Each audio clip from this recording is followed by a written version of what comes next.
Welcome to the Talkin VAWLS Network. My name is Boogie Bentley. Yesterday, Josh Pate dropped his mood tracker for the Tennessee fan base. Where exactly are we at heading into year 3 of the Josh Heupel era? It's a lot to unpack, so we're going to jump right into it. You guys already know what to do. Real quick, smash the thumbs up, subscribe, click that bell, all that jazz. It helps the channel, but also more importantly, hit that join button down below. Right beside subscribe, hit that join button. You can become a member of this channel for as little as 99 cents per month. Why is that important? Well, because we're going to do a fan call-in show tomorrow night, Wednesday night, 7 p.m. Eastern time. That's where you, the listener, gets an opportunity to come on the show and talk a little ball. We'll talk mood tracker tomorrow night as well. So hit that join button. The more you give, the quicker you get the link. It's going to be a good time. Can't wait. Also, Thursday afternoon, 12:05 p.m. Eastern time, 4-star quarterback Jake Merklinger is going to make his decision. He's going to make his commitment.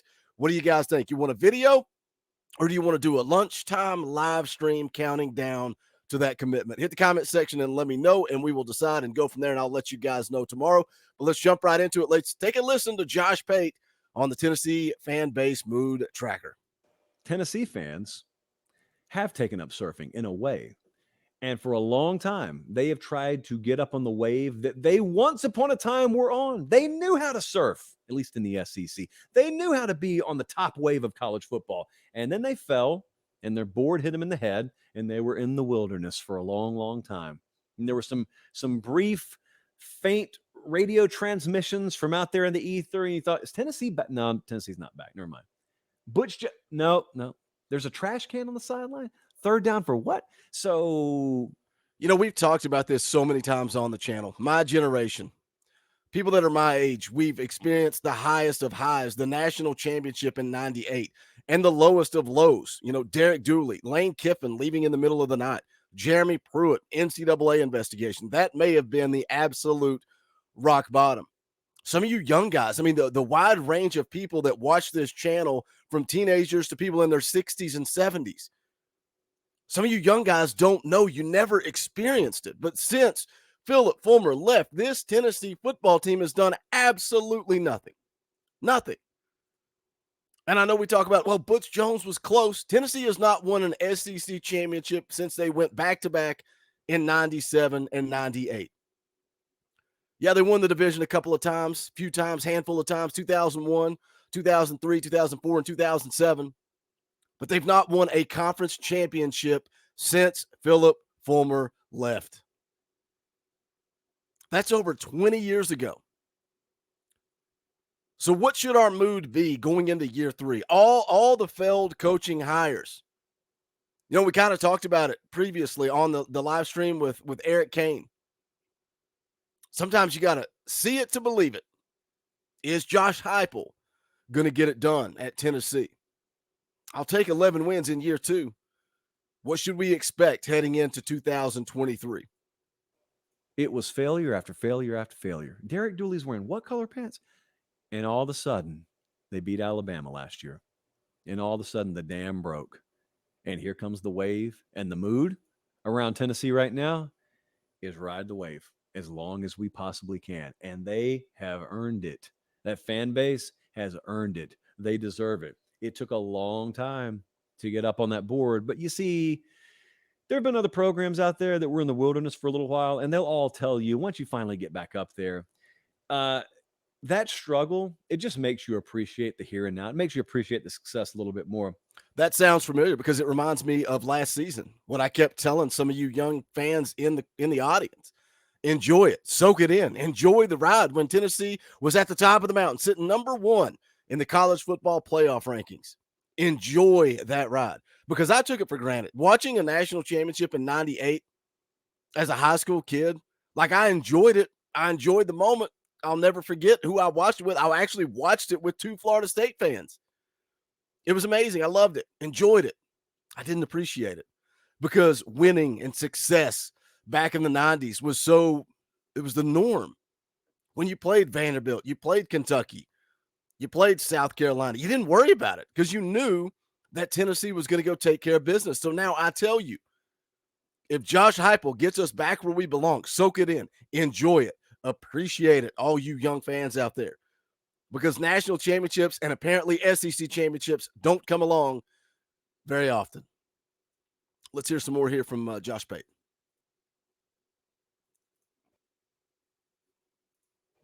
College-aged Tennessee fans or Tennessee current students, how should I explain this? They don't know their place in college football's history.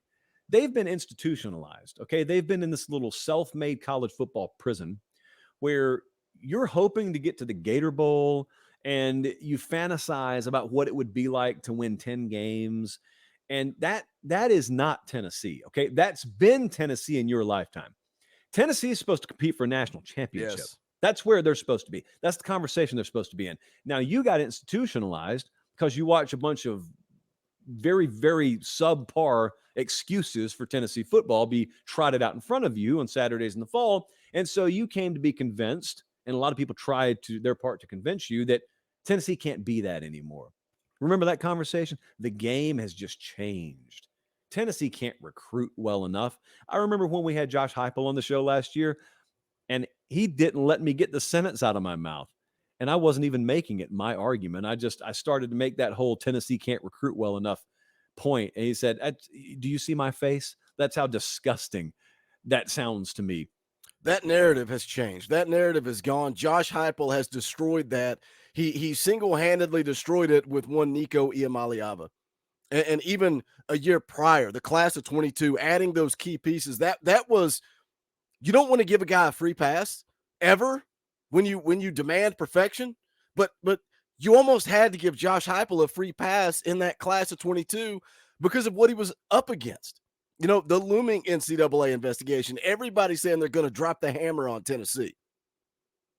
The administration did their due diligence. They got all their ducks in a row.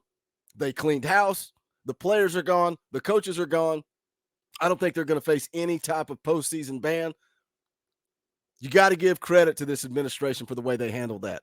But at the time, going back to 2022, you almost had to give Josh Heupel a free pass. Class of 2023, where they ended up, the type of guys they brought in, some legitimate dudes on the back end, obviously headlined by Nico. David Hobbs is up there. Arian Carter getting a lot of buzz. Josh Heupel can recruit. You can't compare recruiting at Central Florida. And when he was hired and that narrative came out, that was something that I continued to push, was he recruited just as good at Central Florida as Scott Frost did. He was par for the course, right where he was supposed to be. So that narrative is gone. You can recruit at Tennessee. We've got everything you need here. Spire Sports Group and NIL. Let's hear more from the mood tracker from Josh Pate. And he's right. A lot of that was just fodder. The fact is, their results had nothing to do with the system being stacked against them. Their results had nothing to do with the sport leaving them behind. They just made terrible hires. They just made poor decision making, and they suffered the consequences. Now they made a good hire, and they are also benefiting from the plus consequences of that. Now you got to ride the wave. You're experiencing what I call the Red Bull effect at Tennessee right now. It's the sugar high. It is what you get for a little while.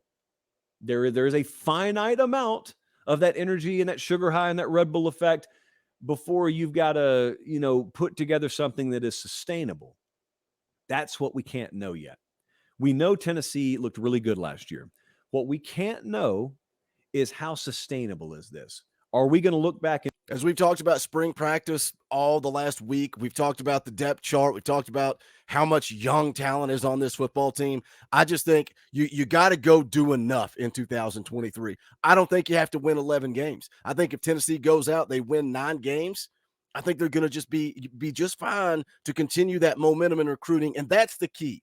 That's the key to what Josh Pate's saying here, being able to sustain that, being able to stay at the top. Not you got to be competing for SEC championships and national championships at Tennessee. Anything less, I love the quote from Rodney Garner. You guys know that.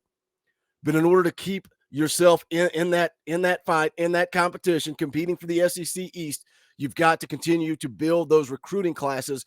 That's why I continue to say the class of 24 is so important. It is so important because you have so much young talent on this roster, but you can't have a gap. You can't have a lull. You can't get what you got in 22, what you got in 23, and then have a big gap in 24. It's not going to work that way because you're going to pay the price later. in 2026 and say that, man, that one blip year that made us feel like they were on their way, but then they fell off? Or are we going to be saying, look at Tennessee, man, they're here every year now. What started in 2021 and 2022 has become a consistent, perennial powerhouse program. I don't know which one it's going to be. Certainly, you can have your guess, as can I, but defense has to be better. They were, 85th last year in total yards given up. They were 44th in points per game. I think probably a little bit overlooked has been the fact that they're recruiting better defensive personnel. They had the number 9 class in the country in recruiting in 2023. They landed a 5-star quarterback in 2023. First top 10 class since 2015. They had the most wins last year since 2001. They led FBS in points per game and yards per game offensively. So there is no more guessing what Tennessee football is. They are a contender. They are the 4th highest odds to win the national championship from the SEC this upcoming year. I think that probably surprises some people to see LSU listed ahead of them. It shouldn't. That has everything to do with the quarterback position. Now, speaking, is that the big question mark? Is Joe Milton the big question mark? Josh Pate's going to go into it here. Do you think Tennessee's the 4th best shot at getting a college football championship? It all rides on Joe Milton. It's coming down to Joe. Do we get Joe Milton from the Orange Bowl? I think so. I hope so. I'm ready for the Joe Milton redemption story. The quarterback position. Here's where my head would be if I was a Tennessee fan. I'd be looking at these mock drafts right now. Not that these are, from God's lip to your ears by any stretch, but look at the mock draft culture. Look at the mock draft society right now, trying to tell you that Hendon Hooker may be nothing more than a 3rd or 4th or 5th round pick. If they're right, let's just entertain this for a second, because this is what I would feel if I was a Tennessee fan. If they're right, that means Josh Heupel just owned college football with a player that was not a first-round caliber product. What happens when he gets one would be. This sounds real familiar. Josh Heupel just led the country in scoring offense. What if Hendon Hooker's a 3rd or a 4th or a 5th round draft pick? What if Jalen Hyatt's not as good as we thought? Then what happens when Josh Heupel does get those legitimate guys like Nico Iamaleava, perhaps a Nathan Laycock or a Ryan Wingo or a Mike Matthews? I know some of you guys got it confused when I made those statements. It wasn't meant to insult Hendon Hooker or Jalen Hyatt. It was meant to compliment this coaching staff and what they were able to do. What happens when you get more talent? Your offense is going to get better. You got to get better on defense. Josh Heupel's offense is always going to be successful, but Josh Pate there kind of just reiterating what I've been talking about for the last 2 weeks. This offense is only going to get better as you continue to build recruiting classes. Be my follow-up. We had guys like Jalen Hyatt, who wasn't even listed as your number 1. Cedric Tillman was supposed to be the number 1, and he's hurt. And Jalen Hyatt just destroys Alabama. And, the only thing that stopped him was the buzzer, because he would have just gone off all night if they allowed him to. My point is, there will be people who look at Hendon Hooker leaving and say, uh-oh. And there will be people who look at the Jalen Hyatts of the world leaving and say, uh-oh. My question or my follow-up would be, were you touting them last year? Hendon Hooker, maybe so. Were you guys nationally touting Jalen Hyatt? Are you touting Squirrel White now? Because you will be talking about him a lot come fall. This offense is going to make star offensive players every year. And so whether it's Joe Milton this year, and you saw what he did against Clemson in the bowl game, looked like a totally different Joe Milton, whether it's him, whether it's Nico Iamaleava, starting as a true freshman, offense is not going to be the reason they're losing games. I know, if I'm a Tennessee fan, I know that. So I can at least take comfort in that. What do you guys think there? That is the fan base mood tracker from Josh Pate. Great points there. Great points. What are you looking for in year 3 of the Josh Heupel era? You're looking for 9 wins, 10 wins. Just continue that momentum. A lot of good points there. A lot of good points in that video. So I wanted to share it with you guys. that's going to do it for this one. Make sure you guys smash the thumbs up on the way out the door. Go check out the merch. Make sure you join the channel. Make sure those memberships are renewed. They do expire after a certain period of time, so make sure those are renewed. And we hope to see you tomorrow night, 7 p.m. Eastern time on the Fan Call-In Show. But that's going to do it for this one. This is the Talkin' VAWLS Network. My name is Boogie Bentley. Go Big Orange.